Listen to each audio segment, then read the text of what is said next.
भाऊ तुम्ही आता डगमगायचं काम नाही। या ठिकाणी आता गद्दाराचा रिवाज गिअर पडलेला आहे आणि आपला डायरेक्ट ताप पडलेला आहे। त्याच्यामुळं शहराबरोबर ग्रामीण भागातील जनता देखील तुमच्या पाठीमागं भक्कमपणे उभा आहे आणि म्हणून आता ही वैजापूरची नगरपालिका तर झाकी आहे, आम्ही जिल्हा परिषद पंचायत समिती बाकी आहे।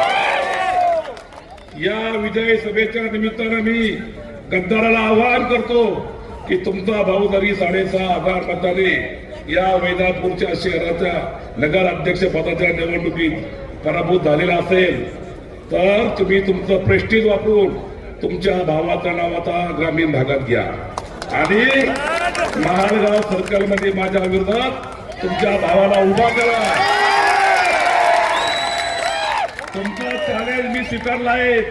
तुम्ही काय काय आमच्यावर बोललात, आमच्या भाभीवर काय बोललात, आमच्या भाऊवर काय बोललात, आमच्या बाळासाहेबांच्या कुटुंबावर काय बोललात, याचा हिशोब ग्रामीण भागातील जनता देखील घेणार आहे आणि म्हणून तुम्ही तयारीला लागा, आम्ही पण तयार आहोत।